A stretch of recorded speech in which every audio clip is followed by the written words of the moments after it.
Bom, pessoal, ó, o Pastor Raul aqui mais uma vez. Para quê? Para o nosso Nascido ESC, aquele nosso bate-papo onde nós aprendemos mais sobre a Palavra de Deus.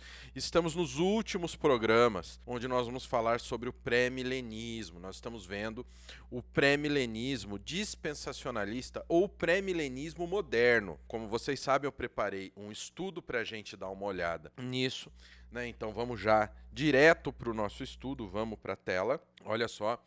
Bom, pessoal, a gente viu na semana passada pré-milenismo dispensacionalista e a sua visão na história.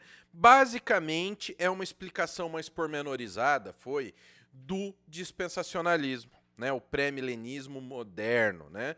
Que é conhecido, que eu gosto mais do termo moderno do que o dispensacionalista.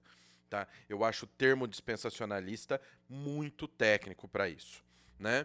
Então, nós tivemos o quê? Nós tivemos uma visão geral da história, como tudo acontecia. Então, foi basicamente uma explicação do dispensacionalismo. Hoje, nós vamos entrar no pré-milenismo moderno e nós vamos falar da escatologia. Agora, nós vamos entrar na parte do milênio mesmo, tá? De como é a escatologia, as últimas coisas em relação ao pré-milenismo moderno ou pré-milenismo dispensacionalista. A volta de Cristo agora é iminente. Ou seja, nós vimos no último programa a questão o quê? Da questão da graça de Deus, a dispensação da graça de Deus. Com a dispensação da graça de Deus, a gente tem o quê? A gente tem agora que a volta de Cristo é iminente. Ele morreu por nós, ele veio como rei, o povo não o constituiu como seu rei, rei divino que reinaria no seu trono e comandaria as nações, trazendo uma grande conversão e que todos se converteriam a ele. Não é isso que aconteceu. O povo preferiu olhar para o seu status quo, resolveu não olhar para os seus ensinamentos. Tá bom? Então agora a volta dele é iminente, isso é, ele pode vir a qualquer momento, pois não há eventos preditos que precedem a volta de Cristo. Mas a sua vinda consiste de dois eventos distintos, separados um do outro por um período de 7 anos. Pessoal, lembrando que nós estamos vendo isso que nós estamos vendo a escatologia pela visão do pré-milenismo moderno ou pré-milenismo dispensacionalista, a linha mais usual. Existem muitas variações dessa linha, separados um do outro por um período de 7 anos. O primeiro deles vai ser a parousia, quando Cristo vai aparecer nos ares para se encontrar com seus santos. Todos os justos falecidos ressurgirão então, e os que estiverem vivos vão ser transformados. Juntos vão ser arrebanhados nos ares. Eles vão celebrar as bodas do Cordeiro e vão estar para sempre com o Senhor. A transladação dos santos vivos é chamada de rapto ou arrebatamento. Então Jesus surge nos céus e capufte, some as pessoas e vão para Cristo. Vão celebrar a ceia do Cordeiro. Às vezes também é chamado de arrebatamento secreto. Enquanto Cristo e a sua igreja estiverem ausentes da terra, ou seja, levou os santos, levou aqueles que seguem o Senhor. Então, Cristo levou consigo, houve o arrebatamento, entendeu? Levou a sua igreja, então ficou quem? Ficou quem não era santo, quem não era de Cristo, quem não era justo. E mesmo o Espírito presente nos crentes ter partido com a igreja, haverá um período de 7 anos ou mais, com frequência dividido em duas partes, em que sucederão várias coisas. Então, olha só o problema. Cristo apareceu, foi embora, levou sua igreja e levou o Espírito presente nos crentes. Que Espírito é esse? O Espírito Santo. Olha o tamanho do problema. Se o Espírito Santo não está aqui, pessoal, é impossível, sem o Espírito Santo, o ser humano olhar para Cristo, o ser humano ter Cristo. Então, os que ficarem, acabou, game over. Porque não tem o Espírito do Senhor para abrir os olhos da pessoa contra o pecado, para convencê-los dos seus maus caminhos, os restaurarem e os fazerem participantes da graça. O evangelho do reino tornará a ser pregado, principalmente ao que parece, pelos remanescentes crentes dentre os judeus. Desculpa, mas para mim isso é muito confuso, porque os remanescentes crentes dentre os judeus não creem em Cristo. O judeu messiânico, ele não crê na graça do Senhor. O judeu messiânico, ele crê na lei, na obrigatoriedade do cumprimento da lei. Olha o tamanho do problema que a gente enxerga aqui. Então seriam que os remanescentes crentes dentre os judeus e resultarão conversões em larga escala. O que é outro problema. Sem o Espírito Santo, quem vai se converter? Apesar de muitos continuarem a blasfemar contra Deus. O Senhor retornará às suas relações com Israel e provavelmente nesse tempo, embora alguns digam que será mais tarde, este se converterá. Israel se converterá. Na segunda metade desse período de 7 anos, haverá um período de tribulação sem igual, e cuja duração ainda é assunto de discussão. Ou seja, ao que está aqui, a igreja não participaria da grande tribulação, mesmo todos aqueles que fazem parte da igreja sendo pecadores. Porque, por mais que sejamos salvos, não deixamos de ser pecadores. O anticristo será revelado e o frasco da ira de Deus será derramado sobre a raça humana. No fim do período de 7 anos, dar-se-á revelação, isso é, a vinda do Senhor agora não para os seus santos, mas com os seus santos. O anterior, Cristo surgiu nos céus e chamou para si os santos, a igreja, certo? E as outras pessoas não viram a volta do Senhor. Então seria uma volta secreta. Então, no fim do período de 7 anos, depois da tribulação, dar-se-á a revelação. Isso é, a vinda do Senhor, agora não para os seus santos, mas com os seus santos. As nações existentes serão então julgadas, e as ovelhas serão apartadas dos cabritos.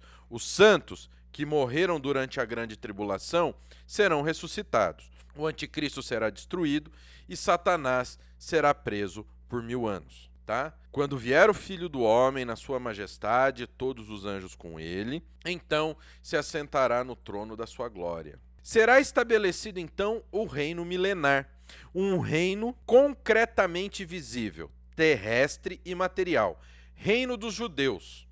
A restauração do reino teocrático, incluindo o restabelecimento da realeza davídica. Ou seja, vai continuar Israel mesmo sem crer em Cristo. Nesse reino, os santos reinarão com Cristo, os judeus serão os cidadãos naturais e muitos gentios serão cidadãos adotivos. Vocês perceberam? Só por ser judeu, o cara já está garantido. O trono de Cristo será estabelecido em Jerusalém, que também voltará a ser o local de culto. O templo será reconstruído no Monte Sião, e o altar exalará de novo o cheiro do sangue dos sacrifícios. Sim, das ofertas pelos delitos e pecados. Ou seja, no milênio vai voltar o judaísmo, vai voltar o quê? A sacrificar animais, vão começar a pagar pelos seus pecados, mesmo o sacrifício já tendo sido feito lá atrás. E conquanto o pecado e a morte ainda reclamem suas vítimas, serão dias de grande frutificação e prosperidade, quando a vida dos homens será prolongada e o deserto florescerá como um roseiral. Desculpa, mas como um reformado, para mim, isso soa totalmente complicado, porque eu não consigo ver isso na Bíblia, pessoal. Vocês me desculpem, tá? Nesse tempo, o mundo se converterá rapidamente, segundo alguns pelo Evangelho, mas segundo a maioria por meios totalmente diferentes, tais como o aparecimento pessoal de Cristo, a inveja provocada pela bem-aventurança dos santos e, acima de tudo, grandes e terríveis prejuízos. Gente, nesse tempo o mundo se converterá rapidamente, segundo alguns pelo Evangelho. Alguns pelo Evangelho, mas segundo a maioria por meios totalmente diferentes. Ou seja, sem a palavra de Deus, sem o ensino do Evangelho da Graça, sem o ensino da supremacia de Cristo, por causa de uma visão, Após o milênio, Satanás será solto por breve lapso de tempo, e as hordas de Gog e Magog juntarão forças contra a cidade santa. Todavia os inimigos serão devorados pelo fogo do céu, e Satanás será lançado numa cova sem fundo, precedido pela besta e pelo falso profeta. Depois desse curto período de tempo, os ímpios ressuscitarão e comparecerão a juízo perante o grande trono branco. Apocalipse 20, 11 a 15. Vi um grande trono branco e aquele que nele se assenta, de cuja presença fugiram a terra e do céu, e não se achou lugar para eles. Vi também os mortos, os grandes e os pequenos, postos em pé diante do trono. Então se abriram livros, ainda outro livro, o livro da vida, foi aberto, e os mortos foram julgados segundo as suas obras, conforme o que se achava escrito nos livros. Deu o mar os mortos que nele estavam. A morte e o além entregaram os mortos que neles havia. Foram julgados um por um segundo as suas obras. Então a morte e o inferno foram lançados para dentro do lago de fogo. Esta é a segunda morte, o lago de fogo. E se alguém não foi achado escrito no livro da vida, esse foi lançado dentro do lago de fogo. E então haverá novos céus e nova terra. Pessoal, essa é a escatologia do pré-milenismo dispensacionalista. Então nós vemos o quê? Uma volta secreta de Cristo com um arrebatamento secreto, onde a igreja vai ser retirada, ela não vai participar da grande tribulação. Nós vemos aqui que haverão conversões, porque os judeus, existirão remanescentes crentes entre os judeus. Desculpem, mas para mim sou estranho, tá? Mas nós vamos continuar ainda na próxima semana, pessoal. Olha, na próxima semana nós vamos ver algumas diferenças dessa teoria, nós vamos ver algumas variações dela, e aí depois a gente deve bater um papo. Aí é uma coisa para a milenista como eu, entendeu? Quem não aceita essa teoria. Mas na próxima a gente vai ver algumas variações. Lembra que eu falei para vocês? Pastor, mas o pré-milenismo moderno, o pré-milenismo dispensacionalista, ele não traz pra gente isso que o senhor falou. A versão mais aceita, ela reza como está aqui. Ela ensina o que está aqui, entendeu? Aí nós vamos dar uma olhada em alguns pontos aí de diferença, tá bem?